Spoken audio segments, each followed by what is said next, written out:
Right now, you have 47 apps on your phone.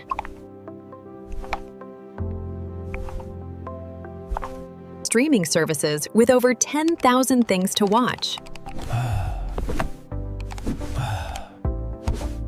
And a podcast for every topic that has ever existed, and somehow you still get bored.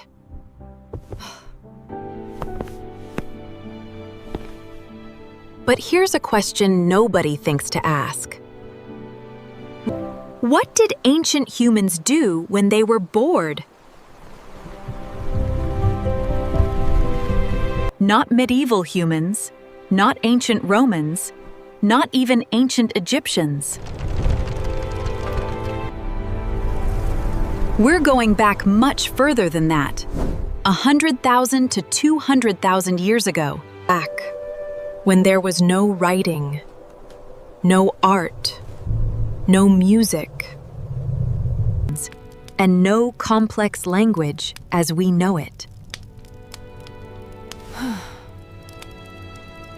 Just people sitting there with absolutely nothing to do.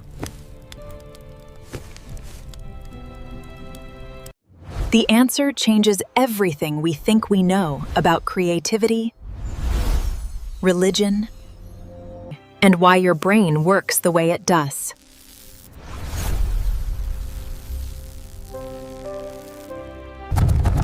For a long time, researchers assumed our earliest ancestors were way too busy surviving to ever get bored.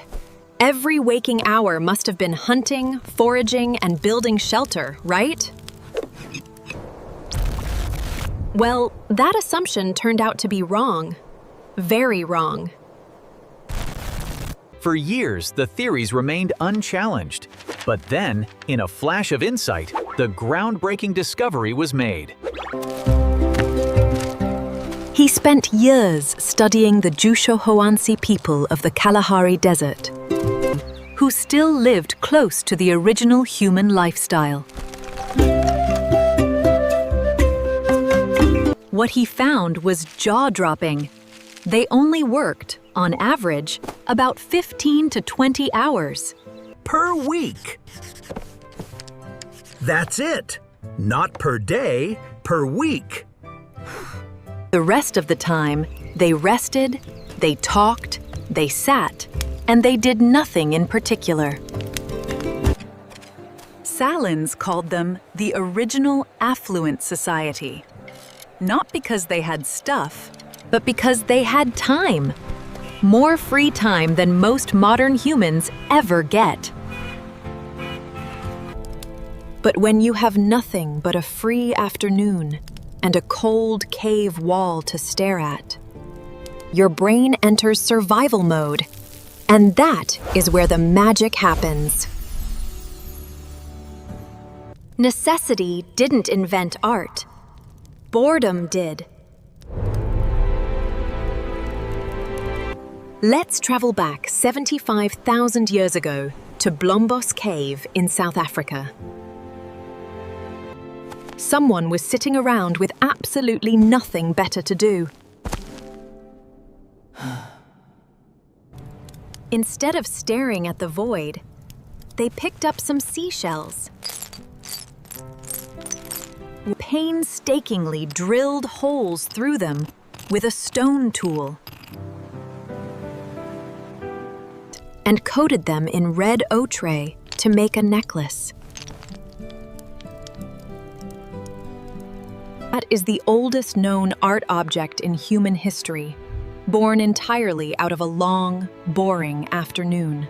The exact same pattern gave birth to music.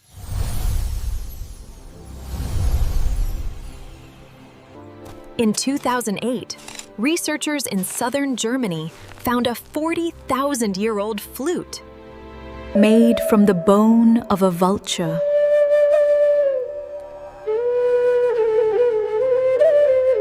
Someone, long before cities or agriculture, sat down and invented music.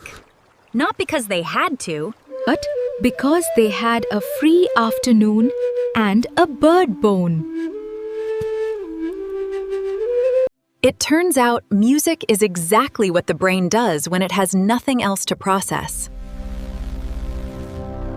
Neuroscientists argue our brains were wired for rhythm and melody before we could even form complex sentences. But boredom didn't just stop at art and music. It invented something far more powerful: imagination.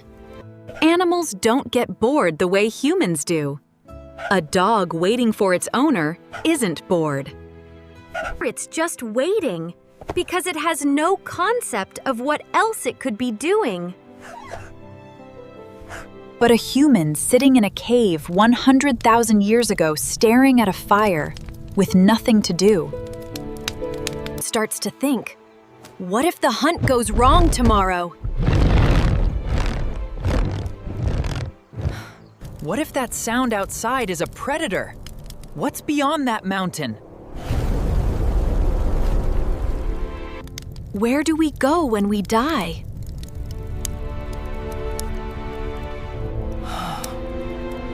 Every question religion, philosophy, and science has ever asked started because someone was bored and their mind began to wander. And so, they started talking to pass the time. Anthropologists found that roughly 65% of all human conversation is just social gossip. Who did what? And who said what? Language didn't emerge because we needed to coordinate hunts.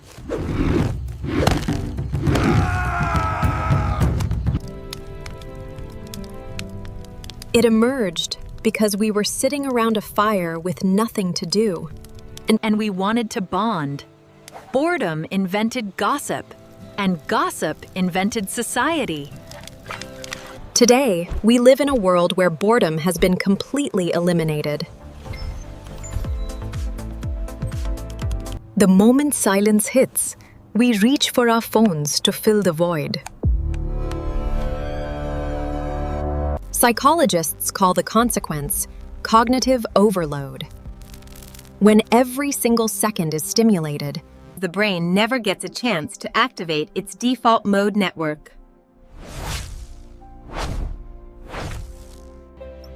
This is the exact system responsible for creativity, self-reflection, and empathy. And it only turns on when you are bored. We spent 300,000 years learning to fill silence with something meaningful. So, the next time you put your phone down and sit with nothing for a moment, let your mind wander. Don't fight it.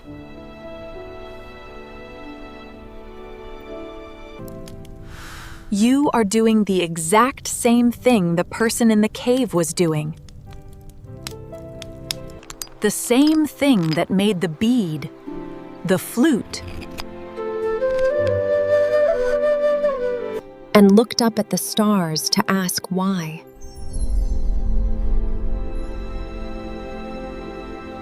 Boredom didn't hold ancient humans back. It's what made them human. And it might just do the same thing for you, if you let it.